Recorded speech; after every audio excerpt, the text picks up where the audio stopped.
Oremos. Padre bueno, Padre santo, bendito Señor que está en el cielo, alabado y glorificado sea su nombre. Señor, en esta hermosa mañana que usted nos ha placido regalarnos, estamos muy agradecidos porque a pesar de nuestra condición de humanos, Señor, usted tiene misericordia, Señor, y nos sigue entregando cada día las ganas y la fuerza, Señor, para seguir adelante. Bendiga a cada una de las personas que están aquí presentes, Señor, y los que nos están escuchando a través de internet. También bendiga a aquellas personas que aún no han podido venir, Señor, y ayúdelos para que donde estén, Señor, puedan estar alabando y glorificando su nombre. Ayúdenos cada día a ser mejores personas, a poder entender más, Señor, el plan de salvación. Ayúdenos para que esto que vamos a aprender ahorita, Señor, usted pueda ponerlo en nuestras mentes y en nuestros corazones. Todo esto lo pedimos en el bendito nombre de su Hijo amado, Cristo Jesús, con el perdón de nuestros pecados. Amén. Amén. Bueno, tengan un feliz santo sábado cada uno de los que están aquí, de los que están en nuestra página. La lección de esta semana se titula La salvación. ¿Qué es la salvación o cuál es el plan de salvación? Creo que aún no lo alcanzamos a aprender y no alcanzaremos a aprenderlo nunca, porque sobrepasa nuestro entendimiento y sobrepasa todo lo que nuestra mente finita puede conocer. El plan de salvación es algo que nos supera, porque ese amor tan grande demostrado por Cristo en la cruz, todavía nosotros no lo entendemos. El versículo para memorizar nos dice, un versículo tan conocido y tan memorizado por tantas personas, pero creo que muy pocos lo han experimentado. Porque de tal manera amó Dios al mundo que ha dado a su Hijo unigénito para que todo aquel que en Él cree no se pierda, mas tenga vida eterna. Juan 3:16. Es un versículo que cada vez que lo vemos debería de hacernos vibrar, porque realmente no merecemos ese gran amor que Cristo nos dio y no merecemos que nuestro Dios hubiese dado a su Hijo para venir a salvar esta raza de pecadores que cayó conscientemente en el pecado. Y lamentablemente no tenemos esa claridad de que cada cosa o cada acto que nosotros hacemos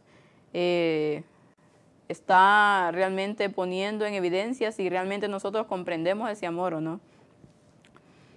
Nos dice aquí que hay una frase muy tan dicha acerca que dice que la muerte es parte de la vida.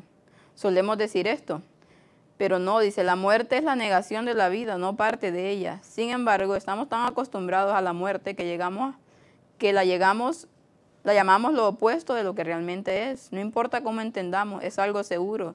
Sin la ayuda divina, la muerte eterna sería el destino de todos nosotros.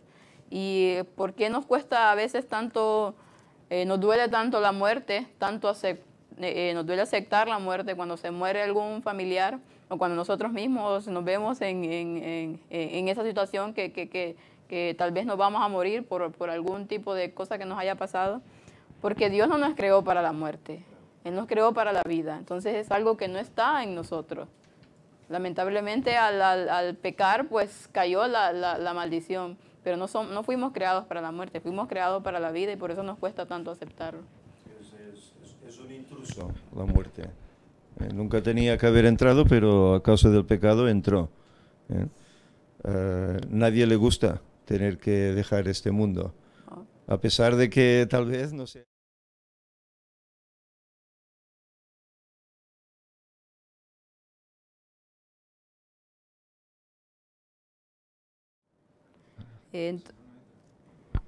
Entonces, sí, realmente no fuimos creados para eso y entonces hay personas que se quieren quitar la vida, ¿sí? Porque ven que todos les va mal y que ya no tienen nada que hacer y nada que luchar por este mundo. Son personas que tienen también desequilibrios y llegan a ese punto porque ya no tienen nada más que hacer, pero aún así creo que a las personas que están en ese punto les cuesta hacerlo. Porque no es algo que esté en nosotros. Entonces, nosotros deberíamos de siempre no tenerle miedo a la muerte. ¿Y cómo es la forma de no tenerle miedo a la muerte? Pues estando en paz con Dios. Si nosotros estamos en paz con Dios y comprendemos su plan y hacemos lo que debemos de hacer, creo que vamos a estar siempre dispuestos a que Dios nos llame al descanso cuando Él quiera. ¿Por qué? Porque tenemos esa relación con Dios, pero claro, si no estamos haciendo algo que a Dios no le agrade, obviamente le vamos a tener muerte, porque sabemos que puede recurrir eso ya en la muerte eterna. Y hay que tener cuidado con decir eso de que la muerte es parte de la vida. Estuvimos recientemente en un entierro y hubo un pastor adventista hablando y dijo eso, nada más empezar. Debemos entender que la muerte es parte de la vida. Digo, algo falla aquí, porque si no, diciendo eso, estamos entrando directamente dentro de la filosofía oriental, en la cual Sí. la muerte es una parte del ciclo, y es necesario el mal, o es necesario lo que te pase malo para que lo bueno fluya y bueno, una cosa alimenta a la otra y sin una cosa la otra no existe. Y entonces, claro, es una parte en la cual se malinterpreta la prueba de Dios. Porque Dios te puede permitir que pases una prueba para que tú mejores. Pero en el Edén no era necesario. Es necesario, exactamente. Antes de que el pecado entrara no era necesario. Por lo tanto, el pecado no es necesario. Y eso debemos tenerlo muy claro. Muy claro. Yo siempre, cuando hablaba con una persona que tenía algún tipo de problema y estaba mal y acongojada porque ya sea problemas emocionales, económicos, entonces siempre les decía que cuando nosotros conocemos de Cristo, cuando sabemos el plan de salvación, todo en esta vida tiene solución, incluso la muerte tiene solución, porque Cristo ya murió, ya tuvo sufrió eso en nuestro lugar. Entonces, hasta la muerte tiene solución porque ya Cristo pagó el precio de ella. Si nosotros lo aceptamos, claro, si no lo aceptamos, pues vamos a caer en la muerte eterna. Habla algo aquí acerca del versículo de Juan 3:16, en el Espíritu de Profecía, en el comentario bíblico, que dice que el plan de redención supera en mucho la comprensión de la mente humana, lo que decía al principio. La gran condescendencia de Dios es un insondable misterio para nosotros.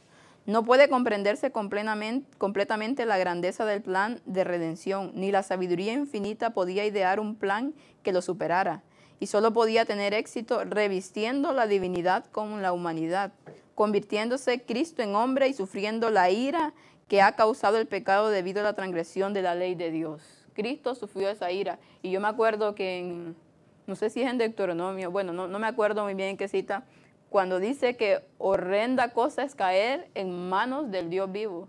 Cristo sufrió eso, en carne propia lo vivió, porque cayó en eso, cayó en la ira de Dios, que no lo merecía, claro que no, que estaba sustituyéndonos a nosotros, pero Él lo sufrió por amor a nosotros.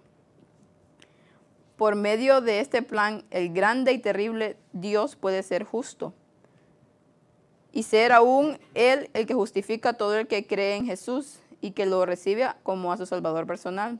Esta es la ciencia celestial de la redención, de salvar al hombre de la ruina eterna, y solo puede llevarse a cabo por la encarnación del Hijo de Dios en la humanidad, por su triunfo sobre el pecado y la muerte, pero todas las inteligencias limitadas se frustran cuando tratan de examinar a fondo este plan. ¿Y por qué se frustran? Porque no lo están haciendo desde la perspectiva que se debe hacerlo. No están lo están queriendo saber como investigando para calmar su curiosidad, pero no porque hay un querer tener ese conocimiento de por qué ese gran amor hacia nosotros. En la lección del domingo nos habla, la salvación es un don de Dios. Y ya estuvimos viendo el versículo de Juan 3:16. Nos pregunta aquí, ¿de qué modo se relacionan esos versos entre sí y qué revelan respecto al origen de nuestra salvación? Que fue un don de Dios para con la humanidad. Aquí nos dice, el verbo castellano amar especialmente en forma que se usa en la actualidad, es totalmente inadecuado para expresar la voluntad del interés intenso y abnegado expresada por el verbo griego agapado, amar.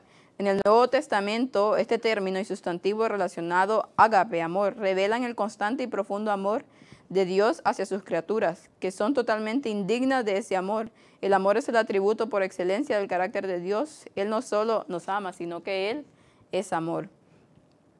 ¿Y cuántas veces nosotros realmente no utilizamos el verbo correcto, ágape, el amor de Dios, para con nuestros semejantes? Generalmente a veces, bueno, no podría decir amamos, porque si nosotros supuestamente tenemos amor por la otra persona, por lo que nos da o por algún interés, eso no es amor. Y Dios nos dio ese amor sin ningún interés. El único interés de Él era nuestra propia salvación. Todo fue por nosotros y para nosotros. El amor de Dios, dice, no es un impulso basado en sus sentimientos o preferencias. Su amor no es selectivo ni depende de lo que hacemos. Dios ama al mundo, es decir, a todos los seres humanos, incluyendo a aquellos a quien no le aman a Él. Y ahora, en el mundo cristiano, este amor se impulsa, ¿por qué? Por lo que está diciendo aquí, por un sentimiento, por una fuerza que dicen ellos, algo que si no sienten ese gozo que llaman ellos, o si no sienten que se manifiesta de alguna forma en cantos y en cosas que hacen, entonces no tienen amor.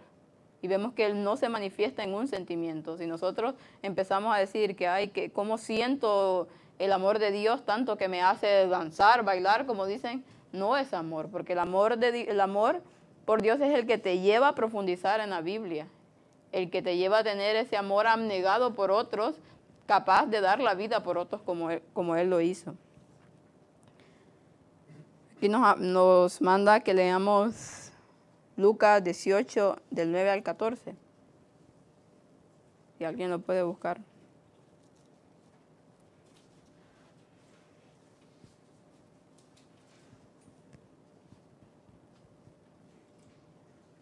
A unos que confiaban en sí mismos como justos y menospreciaban a los demás, dijo también esta parábola. 2 hombres subieron al templo a orar. Uno era fariseo y el otro cobrador de impuestos. El fariseo, puesto en pie, oraba consigo mismo de esta manera. Dios, te doy gracias que no soy como los demás hombres, ladrones, injustos, adúlteros, ni tampoco como ese cobrador de impuestos. Ayuno 2 veces a la semana, doy diezmos de todo lo que gano. Mas el cobrador de impuestos, de pie y a bastante distancia, no quería ni aun alzar los ojos al cielo, sino que se golpeaba el pecho diciendo: Dios, sé propicio a mí, pecador. Os digo que éste descendió a su casa justificado más bien que aquel, porque cualquiera que se enaltece será humillado, y el que se humilla será enaltecido.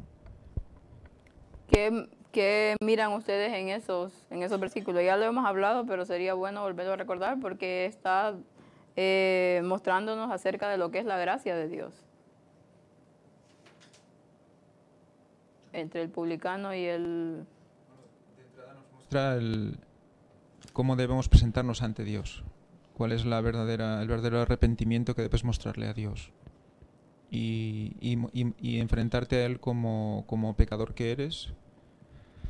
Y no hacer como el fariseo, ¿no? Que en todo caso buscaba como que su bien personal y justificarse a sí mismo ante Dios, y no quiero ser como aquel que hace aquellas cosas, ¿no?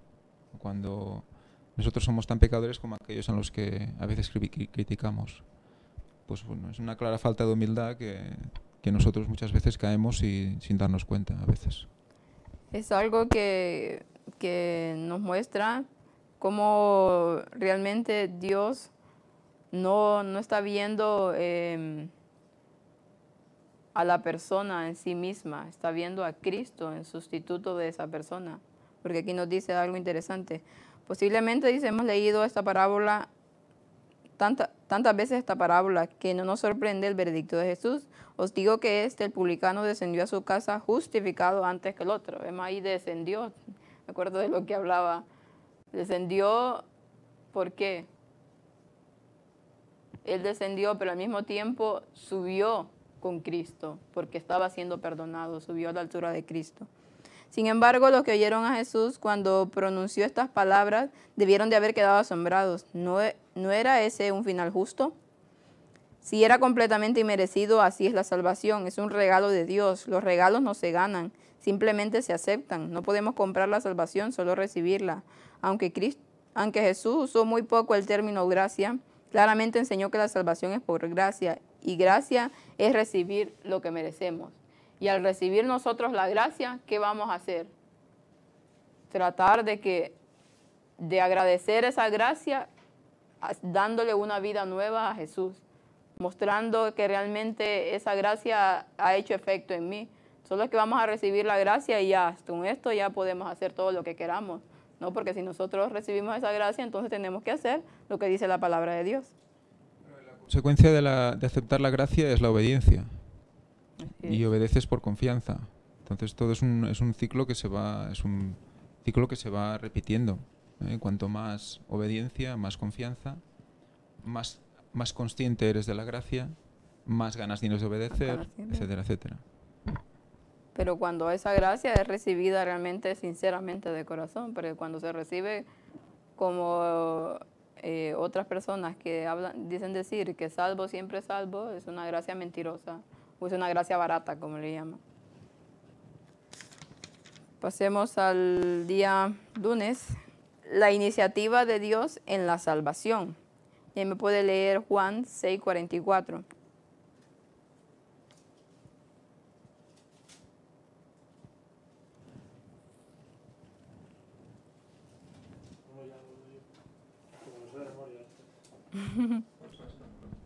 Sí. Dice que nadie, bueno, yo no lo leo, me lo sé porque porque dice Elena White que tenemos que memorizar los textos aunque fuese uno al día, ¿no? Pues es lo que intento hacer yo, ¿no? Dice que nadie puede llegar al Padre, nadie puede llegar a mí si no lo trae el Padre que me ha enviado a mí. Que esto también se relaciona con Juan, lo tengo aquí, con Juan 15:16, que dice que no me elegisteis vosotros a mí, sino yo a vosotros. O sea que es lo mismo. Y bueno, también decir que aquí Cristo se iguala al Padre, ¿no? Que nadie viene a mí si el Padre que me ha enviado no lo trae, y que yo os elegí a vosotros cuando eligió el Padre, o sea que son el mismo. Eso también para los debates antitrinitarios y todo eso, ¿no? Pues también iría bien. Y ya.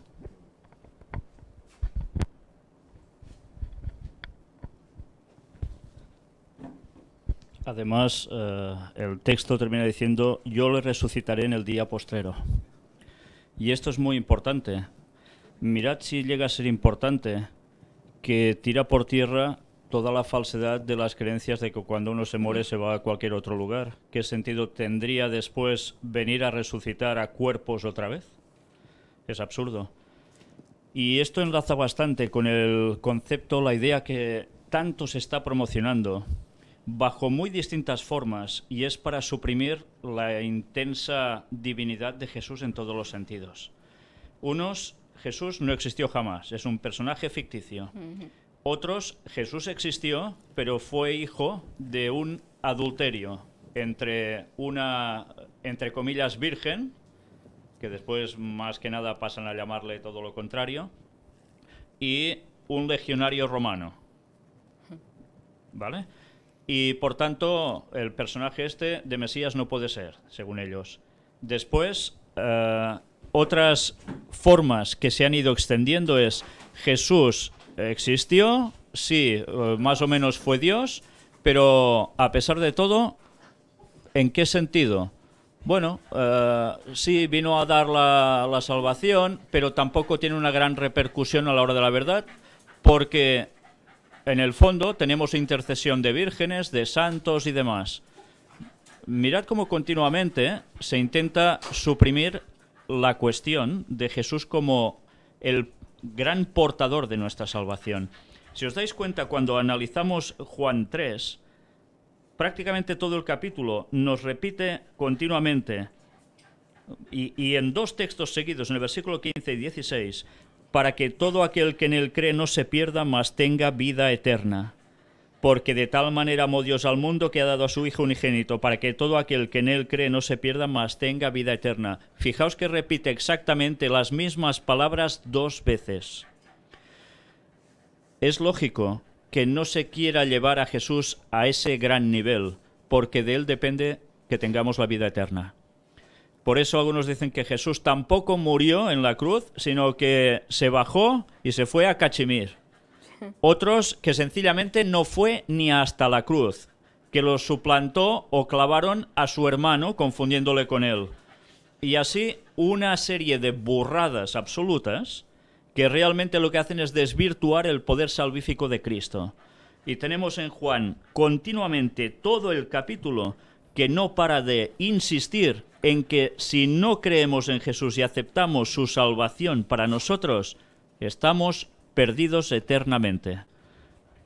Por eso Satanás ha trabajado tanto para tirar por tierra el papel de Jesús, e incluso con esas nuevas filosofadas que, bueno, ya existen de hace tantos años, que Jesús es un maestro ascendido como tantos otros, equiparándolo a cualquier ser humano que llegó a un cierto nivel espiritual, según dicen muchos de ellos, ¿no? Esto es la gran aberración satánica del último tiempo, ir contra el personaje de Jesús de un modo ultra directo. Así es. Claro, si partimos de la base de que toda la escritura es inspirada por Dios, toda es fidedigna y toda la escritura dice que hay un hilo conductor desde el Génesis hasta el Apocalipsis, que es el plan de redención, que es el mismo Jesús. Entonces, si toda la escritura es inspirada por Dios y toda es real, toda es verídica, no podemos descartar esos pasajes que, como decía Víctor, realmente dicen que Él fue colgado en la cruz, que murió allí por nosotros, que luego posteriormente resucitó, que después ascendió a los cielos, que ahora está intercediendo por nosotros y que volverá a buscarnos. No podemos obviar esto, porque toda la escritura es inspirada por Dios, por lo tanto toda es real. Así es. Entonces, claro, coger otras ideas contrarias no encaja. A ver, y todo el plan de salvación es perfecto en sí mismo, con la figura de Cristo en la cruz, tal como lo explica la palabra de Dios, tal como se escenifica en los sacrificios del Antiguo Testamento. O sea, todo tiene un seguimiento, todo tiene una explicación, una línea argumental lógica que no puede existir si quitas esa parte. O sea, son, ¿cuánto? Desde el 1500 a.C. o 2500 a.C. hasta 70 o 60 después de Cristo, ¿no? La Biblia son más o menos esos años. O sea que 1500 a.C., 1600 hasta 70 o así, ¿no? Hasta el 96. Pues eso, casi 1600 años de escritura, hablando sobre el Mesías, hablando sobre que tenía que venir, cuándo tenía que venir, cómo tenía que venir, profetizado y cumpliendo el que vino, todo lo que se dijo. O sea, yo creo que tenemos que plantearnos en la globalidad del plan y ver cómo esa figura es insalvable, no puede existir sin él. Y luego toda la lógica aplicada al alma, a la vida, a lo que es el ser humano como tal, que es espíritu, alma y cuerpo, todo junto, sin separación. Y ahora lo que Carla me comentaba es que en la definición de vida del diccionario se asume que es la unión del alma y el cuerpo, o sea que por lo tanto no hay vida si los padres del alma y del cuerpo no hay vida. Eso es por definición. Pero resulta que más abajo en uno de los significados pone estado del alma después de la muerte. O sea que ya se ha asumido en la definición de vida del diccionario, se ha asumido la definición de vida oriental. O sea que las filosofías orientales están introducidas en la definición de las palabras. Católicas también. No, y católica. Ujú. Pues, sí, exacto. Ahí está. Ese es el punto, creo que uno de los mayores engaños en el que la mayor parte del mundo está sumida. El creer que tenemos vida eterna, porque eso es lo que la inmortalidad del alma. Es que eso es meter la muerte en el ciclo. Sí.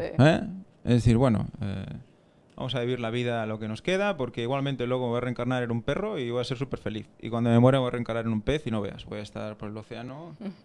O sea que no, o sea, la muerte, no hay que temer a la muerte, pero sí que hay que entender lo que pasa después.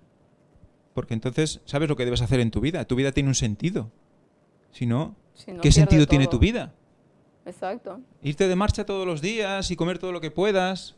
¿Eso es vivir la vida? Aquí dice... No, es que mi compañero Wallace ha venido No, pues eso que... Bueno, es igual, más cortado. Pero bueno, era eso, más o menos la idea.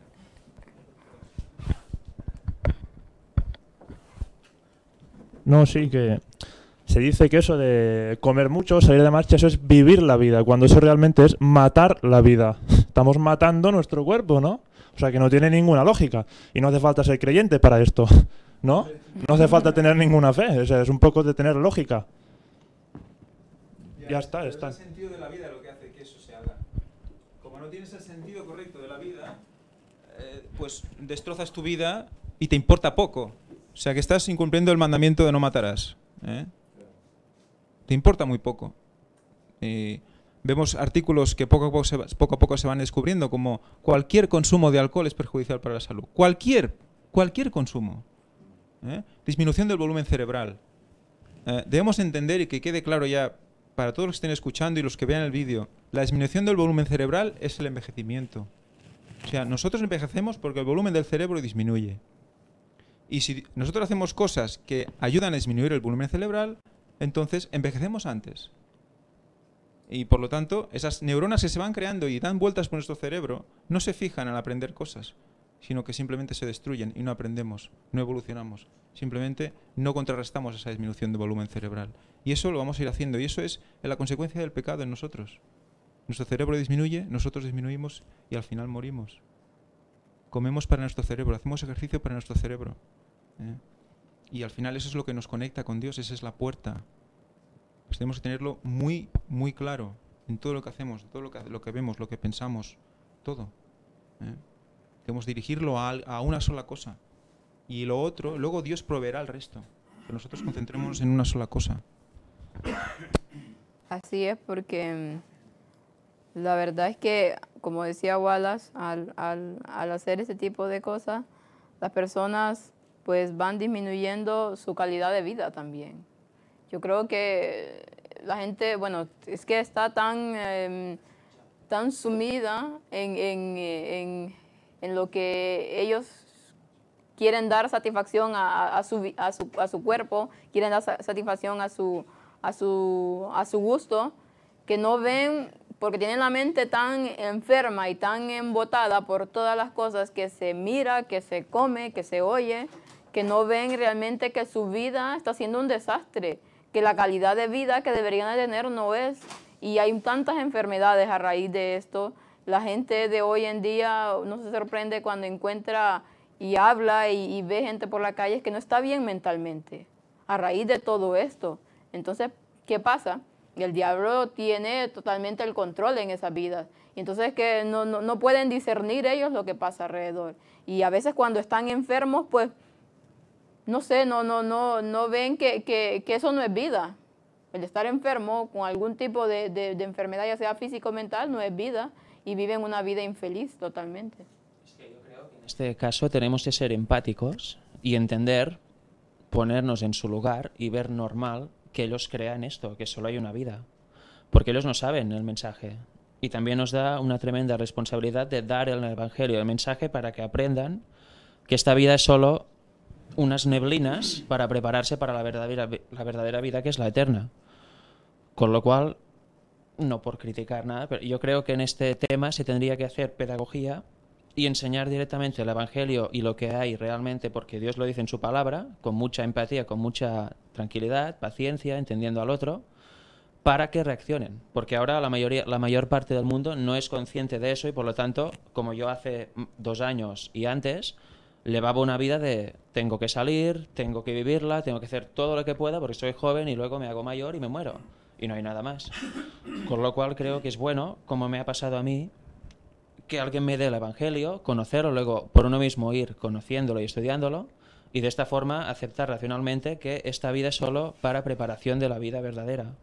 Y de esta forma poder hacer los cambios, porque si nadie te da el Evangelio o no lo conoces, es imposible que por tú mismo llegues a la conclusión de que tu vida está mal, de que hay más vida después de la muerte, etcétera. Sí, bueno, es cierto, hay gente que lamentablemente no tiene el conocimiento, pero yo creo que cada ser humano tiene un conocimiento del bien y el mal, porque está implícito en nuestra vida. Y a veces hay personas que saben lo que les hace daño, les dicen, no se debe fumar porque eso te estás matando.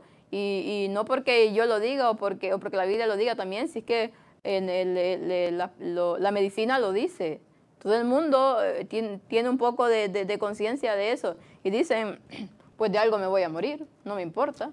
Sé que es malo, pero yo quiero vivir mi vida. Claro, pero en este caso tampoco son conscientes de que están influenciados por Satanás. Con lo cual también hay que llegar y decir, hay dos caminos, la influencia de Satanás o la de Dios. Tú eliges explicarla bien, que la conozcan y luego podrán discernir sus pensamientos porque les llegan a la cabeza, sus actos, y hacer de forma, creo, más directa, no sé cómo decirlo, de forma más radical, aplicar una cosa a otra y hacer cambios en su vida.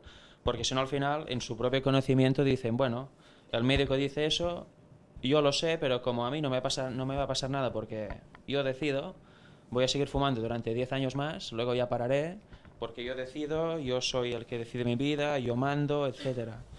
Con lo cual sería bueno también explicarles eso, que solo hay dos vías, Satanás y Dios, y que estamos influenciados por uno o por el otro, que nada proviene de nosotros mismos. Con lo cual, creo que es vital eso, entender que todo lo que hacemos, pensamos y decimos es influenciado por Satanás o por Dios, que nada proviene de nosotros y que nada depende de nosotros. Por lo tanto, o nos entregamos a Dios para empezar a cambiar, o nos entregamos a Satanás y empezamos a hacer todo lo malo. No hay más. Así es. Después nos habla... Yo comentaría que parte de esto, la culpa es nuestra. Sí, claro. Porque nosotros hemos sido llamados a dar un mensaje al mundo. Claro, de acuerdo. Ahora en este ministerio desde hace unos años pues se está haciendo, mucha gente lo está conociendo, pero bueno, yo hace 40 años o más que soy adventista. ¿Con cuánta gente he hablado? Los podría contar prácticamente, ¿no? Y cada adventista pues lo mismo. ¿Cuánto testimonio hemos dado?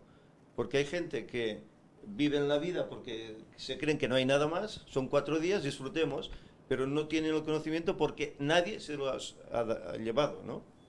Entonces creo que parte de la culpa es nuestra, que el mensaje tendría que estar esparcido y en cambio el mensaje no está aún esparcido. Y la gente pues ignora estas cosas y claro, sobre todo cuando uno es joven, pues ¿qué hace? Vivir la vida, pues disfrutar su juventud al máximo, sin saber lo que posteriormente va a venir.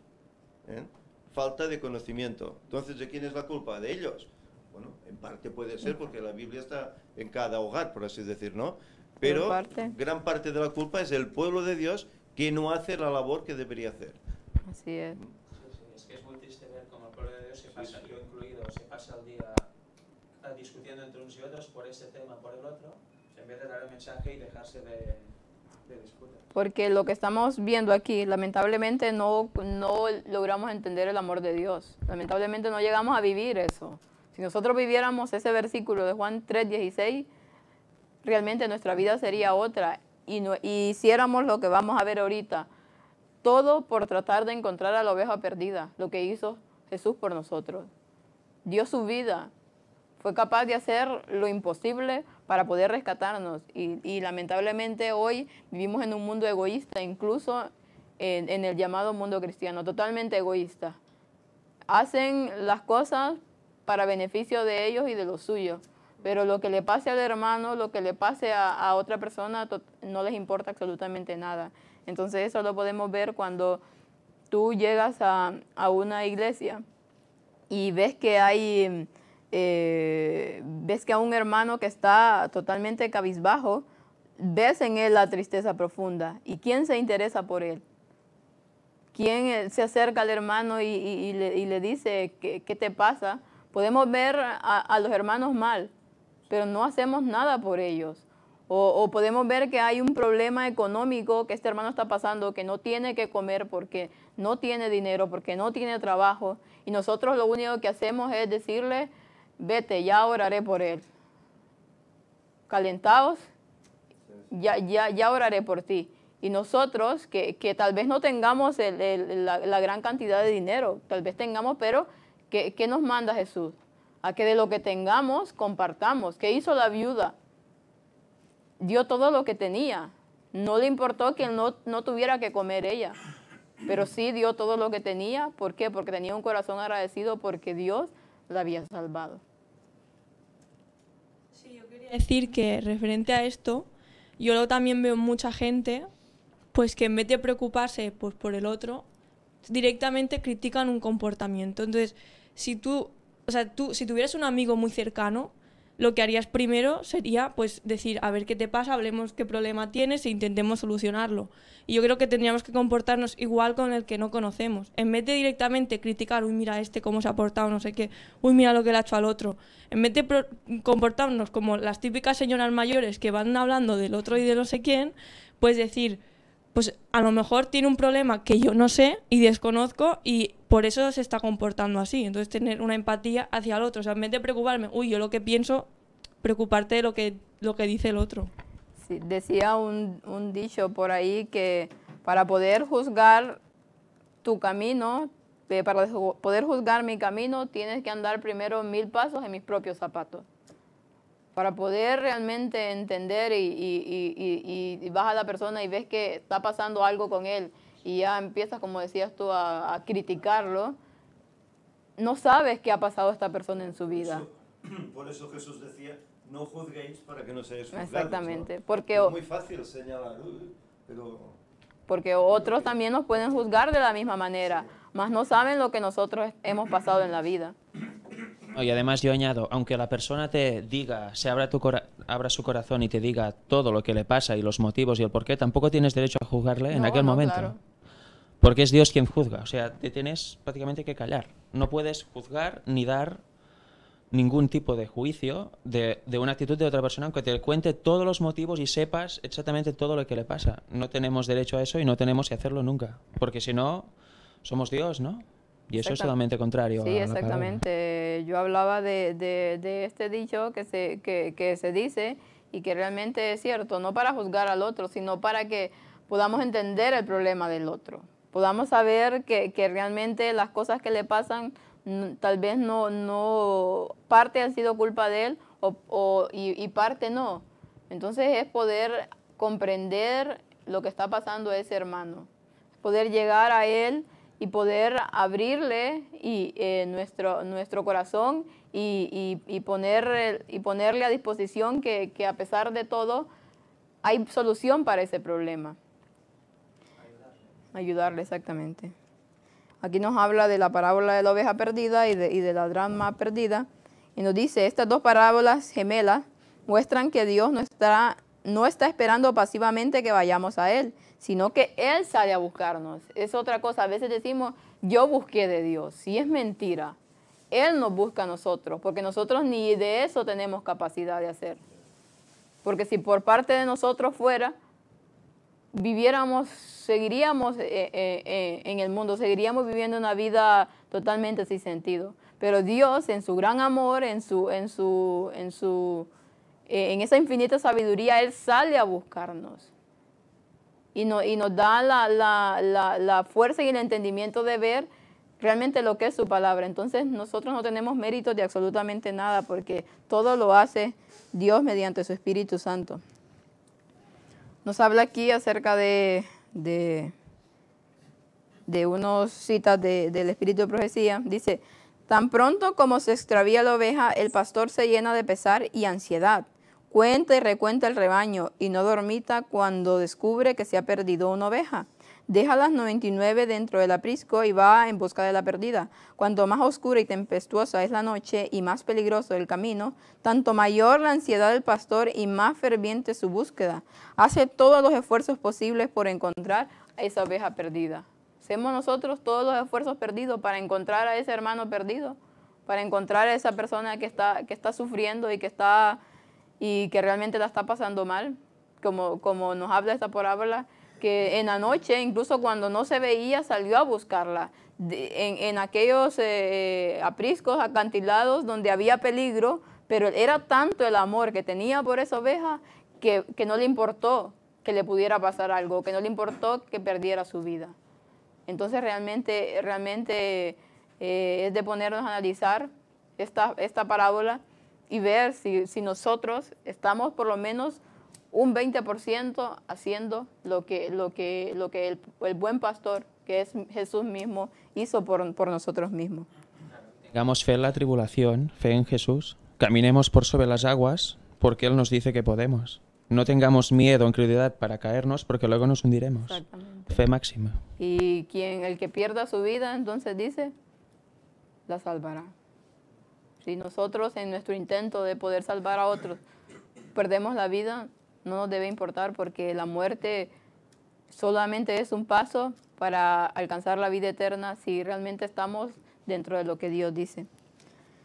Dice aquí después, cuánto alivio siente a la distancia su primer débil balido. Siguiendo el sonido, trepa por las alturas más empinadas y va al mismo borde del precipicio con riesgo de su propia vida, así la busca.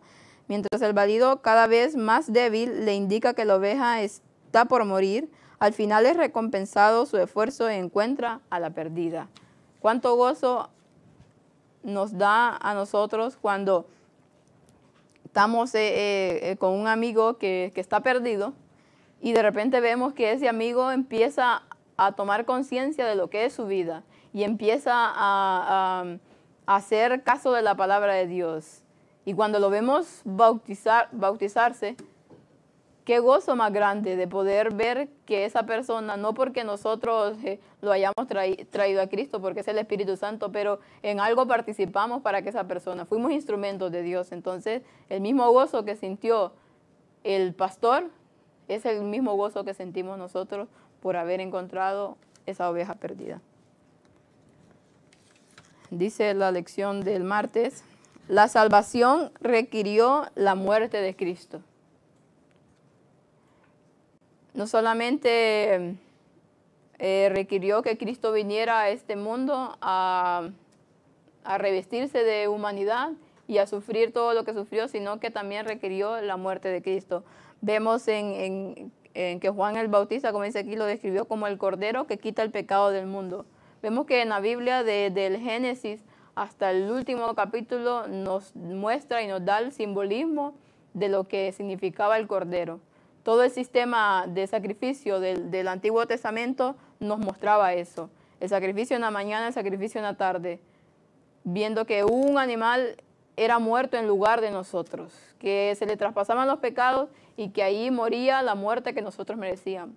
Y una y otra vez, tantos años que se hizo esto, hasta llegar a Cristo, y los judíos no lo pudieron comprender. No pudieron comprenderlo porque estaban tan absortos en su vida misma, en su egoísmo, que no pudieron ver que realmente era tan claro ese simbolismo cuando Cristo vino. Y también vemos que cuando Jesús empieza a dar a sus discípulos, hablarles acerca de que Él iba a morir, Él no lo hace primero abiertamente, porque sabe que no lo hubiesen comprendido. Y eso me da me hace ver ahora, cuando estamos viendo acerca del tema de la fecha, gente que se pregunta que por qué en los tiempos de Elena White no se hablaba esto, o por qué más adelante los discípulos no tendrían que haberlo sabido.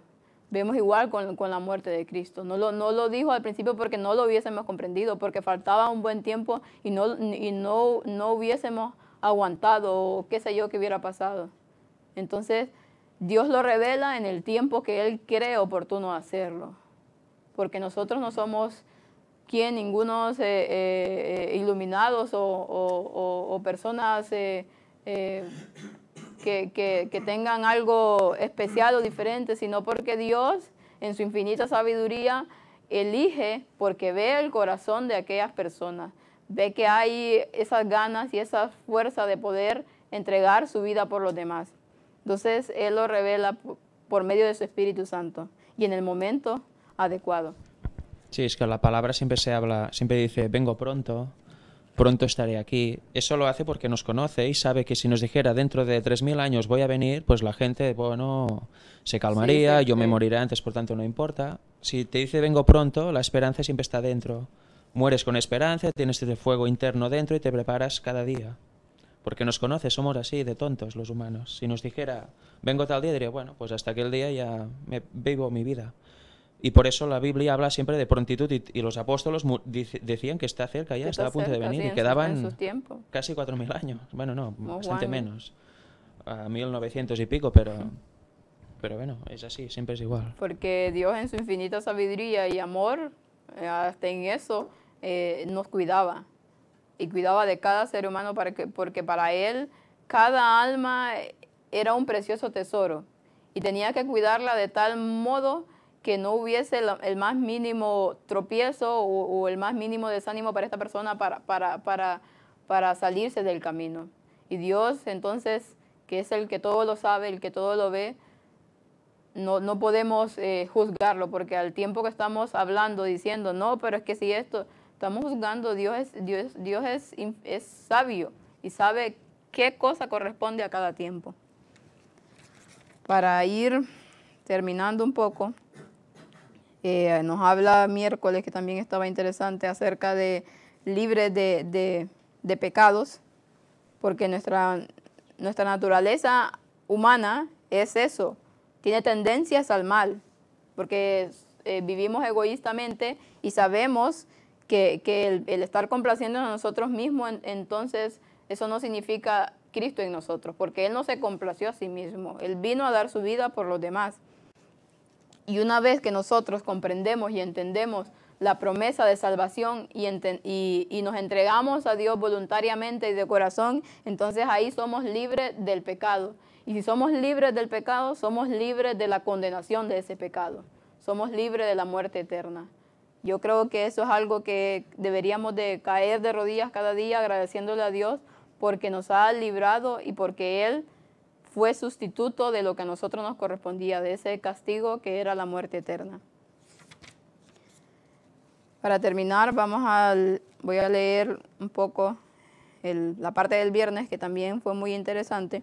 Dice, contemplando al Redentor crucificado, comprendemos más plenamente la magnitud y el significado del sacrificio hecho por la majestad del cielo. El plan de salvación queda glorificado delante de nosotros, y el pensamiento del Calvario despierta emociones vivas y sagradas en nuestro corazón. Habrá alabanzas a Dios y al Cordero en nuestro corazón y en nuestros labios, porque el orgullo y la adoración del yo no pueden florecer en el alma que mantiene frescas en su memoria las escenas del Calvario. Los pensamientos del que contempla el amor sin par del Salvador se elevarán, su corazón se purificará, su corazón se transformará. Saldrá a ser una luz para el mundo, a reflejar en cierto grado ese misterioso amor. Cuanto más contemplamos la cruz de Cristo, más plenamente adoptaremos el lenguaje del apóstol, cuando dijo, lejos esté de mí gloriarme, sino en la cruz de nuestro Señor Jesucristo, por el cual el mundo me es crucificado a mí y yo al mundo. Cuando comprendamos realmente el significado de la cruz, como dice aquí, vamos a poder decir y vamos a poder hacer lo que tenemos que hacer por los demás. Incluso dar nuestra vida por ese amigo o por ese hermano que nos está mandando. ¿Por qué? ¿Y qué es lo que pasa? No nos familiarizamos con la cruz porque no la estudiamos, porque no vamos a la Biblia y porque no tratamos de profundizar acerca de ese tema, de ese gran amor, porque para muchas personas esto es locura. Como dice el mismo apóstol Pablo, para los carnales es locura, pero para los espirituales lo es todo. Cristo lo es todo. Y cuando vemos que el cielo dio todo lo que tenía, que se arriesgó a tanto nuestro Señor de venir a este mundo y ponerse en nuestros zapatos, como dicen, y se arriesgó la paz que había en el cielo, por el amor que nos tenía a nosotros. Entonces, cuando nosotros comprendamos que el cielo entregó todo por nosotros, vamos a poder hacer nosotros lo mismo por los demás. Así que vamos a terminar con una oración. Joseph, si no puedes. Con el con el micro. Oremos. Buen Dios, buen Padre que estás en el cielo, te damos, Señor, inmensas gracias porque a través de este estudio de la escuela sabática hemos visto el plan de la salvación. Hemos visto cómo tú nos amaste tanto que diste a tu Hijo para que viniese aquí a rescatarnos. Sabemos cómo el mundo juzga mal este hecho. Dice que el Dios del Antiguo Testamento era un Dios malvado, pero tú demuestras en tu palabra, a través de toda ella, y más en los Evangelios, en la persona de Cristo, cómo tú tenías tanto amor por el mundo que diste a tu Hijo por él. Ayúdanos, pues, Señor, para que nosotros, aquellos que un día nos llamaste, que te sigamos adecuadamente y que a la vez, Señor, tengamos ese amor por esas almas que están en este mundo, que no te conocen, que viven la vida conforme a sus pensamientos, creyendo que no habrá nada más después de la muerte. Pero sabemos que después de la muerte vendrá la auténtica vida que tú estás preparando para nosotros. Ayúdanos, pues, a tener amor hacia ellos, a ofrecerles este mensaje de salvación para que puedan disfrutarlo y ser felices como lo somos nosotros. Señor, gracias porque un día tú nos hiciste a conocer esta verdad y ayúdanos para que a la vez nosotros también, en agradecimiento, la compartamos con todos ellos. Quédate ahora con nosotros, con el apartado que vamos a tener seguidamente, y despierta, Señor, a tu pueblo para que haga la labor que nos corresponde y que a la vez también todos veamos el camino y la verdad. Quédate, pues, con nosotros, en nombre de Jesús te lo pedimos. Amén. Amén.